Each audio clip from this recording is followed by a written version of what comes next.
Ya, pemirsa Tegar TV, dimanapun Anda berada, dialog spesial kita bersama Kepala Balai Veteriner Lampung, Bapak Dr. Hewan Suryantana MSI, dengan tema Hari Rabies Dunia 2024. Saat ini kita berada pada sesi keempat. Ini sengaja saya sampaikan sesi 4 karena kita sudah banyak sesinya ini, Pak. Sesi terakhir ini. Ya, pemirsa, banyak hal yang sudah disampaikan oleh Pak Dr. Hewan Suryantana terkait Hari Rabies Dunia ini, baik pada sesi 1, sesi 2, dan sesi ketiga. Sebelum kita sampai pada closing statement nih, Pak Dr. Hewan Suryantana, ini ada baiknya juga Pak Dr. Hewan Suryantana ini menyampaikan penanganan, ya, pencegahan ya. ini, Pak. Silakan, Pak. Baik. Terima kasih Pak Umar, Bapak Ibu sekalian, pemirsa Tegar TV yang saya hormati. Untuk semua bisa memberikan kontribusi dalam pembebasan atau pemberantasan rabies ini, perlu memahami juga apa yang harus dilakukan untuk mencegahnya. Betul, ya. betul. Karena mendobrak rabies tadi kita temanya kan begitu ya. Jadi tidak hanya dilakukan oleh pemerintah, tapi masyarakat pun harus turut serta di situ. Tidak terkecuali pemilik ternak, pemilik hewan. Gitu. Kemudian apa yang harus dilakukan ya bagi pemilik hewan peliharaan HPR? Yang pertama adalah memelihara HPR-nya atau hewan peliharaan ini dengan baik. Tidak melepas liarkan. Bisa dikurung atau diikat. Maksudnya diikat, dikendalikan gitu ya. Tidak dilepas liarkan di luar dari lingkungan rumah pemilik. Ya. Untuk apa? Seperti tadi juga saya sampaikan, yang pertama adalah untuk menghindarkan interaksi hewan peliharaan kita dengan hewan liar yang punya peluang menularkan rabies. Yang kedua terkait dengan manajemen populasi, menghindarkan penambahan populasi HPR yang tidak terkendali. Ya kan kalau kita liarkan di luar kawin dengan hewan liar di mana-mana, akhirnya pertumbuhan atau pertambahan populasi HPR nggak terkendali. Dan yang ketiga dengan melakukan pengurusan atau pemeliharaan dengan baik, dikurung atau ikat, jumlah HPR yang ada itu bisa diketahui dengan pasti, sehingga pemerintah bisa menyiapkan vaksin rabies sejumlah yang dibutuhkan, yang real, begitu ya. Seperti tadi juga saya sampaikan bahwa coverage vaksinasi minimal untuk bisa kita memberantas rabies ini adalah 70%. Bagaimana kita bisa melakukan vaksinasi 70% ketika kita tidak tahu populasi yang sebenarnya, kan begitu? Betul. Jadi untuk bisa tahu kan pemilik hewan peliharaan ini harus mengandangkan atau mengikatnya di rumah. Ya. Kemudian selain itu melakukan vaksinasi rabies. Vaksinasi rabies pertama bisa diberikan setelah mata anak hewan ini terbuka atau di bawah 3 bulan. Kemudian vaksinasi dimulai. Berapa tahun? Itu nanti diulang tiap tahun. Booster, ada booster tiap tahun. Karena hasil dari vaksinasi pertama ini akan kekebalannya atau antibodinya akan bertahan selama 12 bulan begitu. 11 bulan, sehingga sebelum ini hilang harus di booster lagi kan begitu. Jadi vaksinasi itu harus diulang tiap tahun. Begitu. Jadi ini dua hal yang prinsipil, yang utama untuk harus dilakukan oleh para pemilik hewan peliharaan, baik anjing atau kucing. Bahkan kadang-kadang dia temui ada orang melihara kera gitu ya, walaupun sebenarnya sih kera ini tidak termasuk hewan kesayangan harusnya, gitu ya. Tetapi di beberapa tempat kita menemui itu. Jadi ya kalau memang punya kera ya harus divaksin juga, gitu ya. Itu tindakan-tindakan yang harus dilakukan oleh pemilik hewan peliharaan. Ya, begitu Pak. Menarik itu, Pak. Tapi kalau misalnya sudah terjangkit infeksi atau seperti ciri-ciri tadi, itu vaksinnya bagaimana, Bu? Kalau di hewan ya tindakannya adalah diisolasi dulu Pak. Oh. Diisolasi gitu ya. dulu, diamati selama minimal itu 14 hari atau 2 pekan ya. Nanti ada petugas yang memantau itu ya. Makanya tadi saya sampaikan kalau memang ketemu hewan piaraan atau HPR yang mempunyai gejala seperti yang sudah tadi kita sampaikan, itu segera melapor atau berkoordinasi dengan dinas puskeswan atau kami di Balai Veteriner Lampung supaya tindakan-tindakan yang harus dilakukan bisa dilakukan ya. Isolasi, kemudian pengamatan minimal 14 hari supaya kita tahu perkembangannya seperti apa. Karena kalau 14 hari ini benar-benar dia rabies, maka biasanya Pak, biasanya si hewan ini akan mati. Ya, paling lama 21 hari biasanya hewan ini akan mati. Ya, karena masa inkubasinya antara 1 sampai 2 pekan. Ya. Kemudian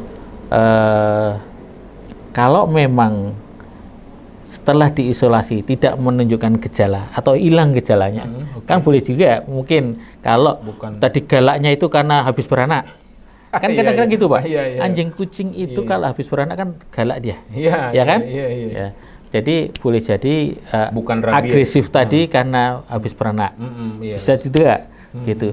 Atau hewan baru yang baru dipelihara, baru beli kucing kah atau anjing kah? Dia perlu adaptasi dengan pemilik baru. Ya? Betul, itu kan memungkinkan juga muncul seperti perilaku agresif, ya. Jadi perlu diamati seperti itu, ya. Kalau memang nanti hilang gejala agresif itu, maka tenaga kesehatan hewan akan memastikan dengan pengujian juga. Ya, ini benar nggak ini? Bukan rabies begitu. Ya.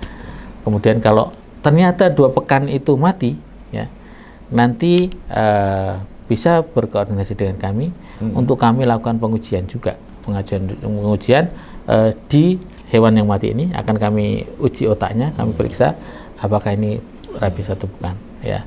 Betul. Mungkin ada yang bertanya, kenapa udah mati kok diperiksa? Kita perlu tahu. Ya. Betul. Kenapa? Karena dengan memeriksa begitu, kita tahu di lokasi kita itu apakah benar ada rabies atau tidak. Betul. Masih ada rabies atau tidak. Kan begitu ya. Jika kita sudah mengetahui itu, berarti tindakan-tindakan yang harus diambil oleh pemerintah dan oleh masyarakat bisa lebih terarah dan pasti. Begitu ya, terukur, terarah, dan pasti. Begitu Pak. Karena di Balai Veteriner juga ada lab-nya itu ya Pak? Iya, kami memang laboratorium yang salah satunya kami adalah menguji dari ini, penyakit rabies ini. Ya, betul. Gitu. Kemudian mungkin Bapak Ibu pemirsa ada pengalaman, kemarin tetangga saya punya anjing atau kucing yang punya gejala seperti itu, tapi udah mati gitu, udah dikubur. Kami tetap bisa melakukan pengujian Pak. Dengan otak dari bangkai pun kami bisa melakukan pengujian karena pengujian kami ada beberapa metode uji ya. Salah satunya pengujian dengan metode PCR yang itu tetap bisa menangkap virus walaupun kondisi otak dari HPR ini sudah busuk. Begitu. Tujuannya mendeteksi virus ya? Rabies ya, gitu. Sehingga jika kita tahu bahwa ternyata hewan yang mati di suatu kampung misalnya benar rabies gitu ya, berarti kan nanti pemerintah daerah akan mengambil langkah-langkah, kan begitu ya? Betul, iya. Kan nggak mungkin di suatu tempat itu HPR-nya cuma 1 positif Pak. Berarti dia betul. Juga tertular dari hewan lain. Berarti ada peluang hewan lain juga ada yang terjangkit juga.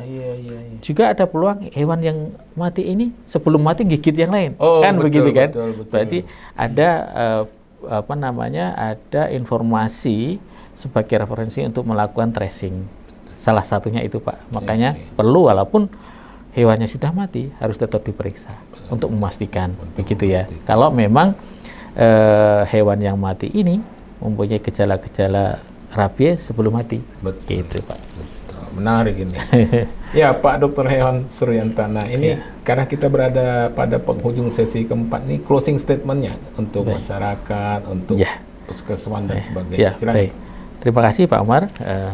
Bapak Ibu pemirsa yang saya hormati, di ujung acara dialog kita, saya ingin kembali menggarisbawahi bahwa dialog yang kita adakan pada kesempatan ini bukan untuk menakut-nakuti, bukan untuk membuat masyarakat resah bahwa rabies itu nyata adanya, tetapi kita ingin